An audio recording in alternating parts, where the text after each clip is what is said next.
That's it, friend? Yes. Assalamualaikum warahmatullahi wabarakatuh. Perkenalkan, nama saya Tiara. Saya dari kelas 11 IPS Pondok Pesantren Nazatul. Saya di sini ingin membahas soal SBMPTN, mapel ekonomi guru Ibu Dina. Soal yang pertama, sumber-sumber penerimaan pemerintah pusat dan pemerintah daerah diperoleh dari 1. Pajak kendaraan bermotor, 2. Pajak penghasilan, 3. Pajak tontonan, 4. Pajak bertambahan nilai, 5. Pajak reklame, 6. Pajak bumi dan bangunan. Jenis-jenis pajak yang di atas yang termasuk pajak sebagai penerimaan pemerintah pusat adalah A. 1, 2, dan 3, B. 1, 3, dan 5, C. 2, 4, dan 6, D. 3, 4, dan 5, E. 4, 5, dan 6. Jawaban yang benar adalah C.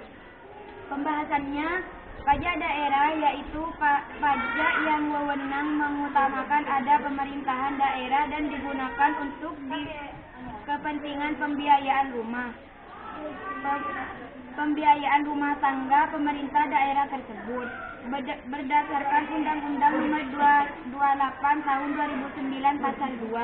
Pajak daerah dapat dibagi menjadi pajak yang diperoleh pada tingkat provinsi dan pada tingkat kabupaten atau kota. Faktor penyebab barang impor mahal adalah A. Dumping, B. Subsidi, C. Kuota impor, D. Larangan impor, E. Tarif biaya masuk. Jawaban yang benar adalah E. Pembahasannya, pengenaan tarif untuk barang-barang impor membuat harga barang-barang impor menjadi naik. Pemerintah mengenakan tarif sekian persen untuk barang impor sehingga eksportir terpaksa menaikkan harga barang. Alhasil, harga barang impor menjadi lebih mahal. Soal yang ketiga, menurut Filipina yang terkenal dengan kurva Filipina, kebijakan makroekonominya dalam jangka pendek menghadapi sebuah dilemanya atau trade-off, yaitu antara A. Inflasi dan deflasi, B. Inflasi dan deflasi, C. Devaluasi dan pengangguran, D. Defisit anggaran pemerintahan dan defisit neraca pembayaran internasional, E. Pengangguran dan inflasi. Jadi jawaban yang benar adalah E. Pembahasannya, kurva Filipina adalah kurva yang menunjukkan hubungan antar inflasi dan pengangguran. AW Filipina menggambarkan bagaimana sebaran permintaan agregat, maka sesuai dengan teori permintaan, jika permintaan naik maka harga akan naik dengan tingginya harga. Maka untuk memenuhi permintaan tersebut, produsen meningkatkan kepastian produksinya dengan membuat hubungan antara inflasi dengan tingkat pengangguran didasarkan pada asumsi bahwa inflasi merupakan cerminan dari adanya kenaikan permintaan agregat. Soal yang keempat, Pak Anton akan berlibur ke Malaysia selama 1 minggu.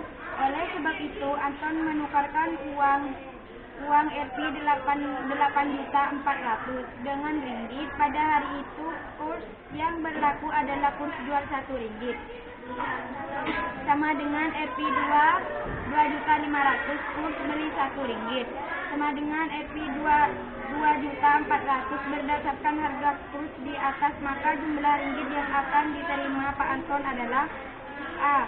3.360.000, B. 3.428.000, C. 3.500.000 ringgit, D. 3.570.000 ringgit, E. 3.652 ringgit.